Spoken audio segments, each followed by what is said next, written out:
बिहार विधानसभा चुनाव में सभी सियासी दल अब अपने पत्ते खोलने लगे हैं। बीजेपी ने अपनी पहली लिस्ट जारी कर दी है। 71 लोगों के नाम इसमें शामिल किए गए हैं और देखिए, सबको इंतजार था कि जब बीजेपी अपने उम्मीदवारों की लिस्ट जारी करेगी तब क्या उसमें पवन सिंह का नाम होगा और क्या उस लिस्ट में मैथिली ठाकुर का नाम शामिल किया जाएगा या फिर नहीं। तो आपको यह बता दें कि बीजेपी की पहली लिस्ट जिसमें 71 नाम शामिल किए गए हैं, इसमें पवन सिंह और मैथिली ठाकुर का नाम शामिल नहीं किया गया है।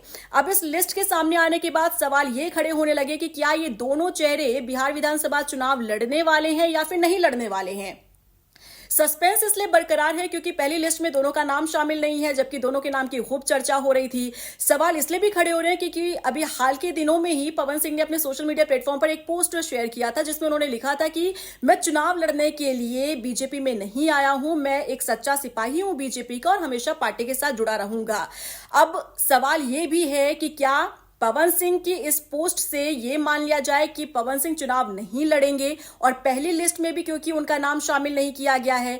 अब हाल के दिनों में पवन सिंह के खिलाफ जिस तरीके से माहौल बन रहा था, उनकी पत्नी ने कई आरोप उनके ऊपर लगाए थे, उनका फैमिली मैटर सार्वजनिक तौर पर सामने आया था।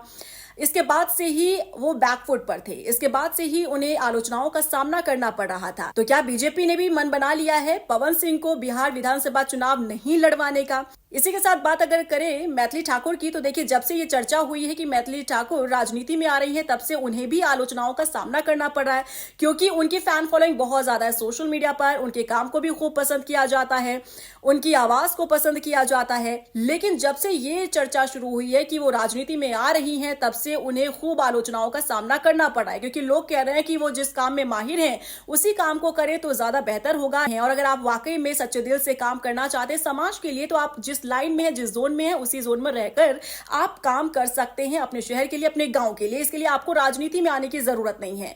अब क्योंकि बीजेपी की पहली लिस्ट में मैथिली ठाकुर का भी नाम नहीं है, तो क्या मैथिली ठाकुर भी चुनाव नहीं लड़ने जा रही हैं या फिर थोड़ा सा इंतजार करना होगा क्योंकि बीजेपी की अगली लिस्ट भी जारी होगी। क्या उस लिस्ट में पवन सिंह और मैथिली ठाकुर का नाम होता है या फिर नहीं होता है। आपको क्या लग रहा है?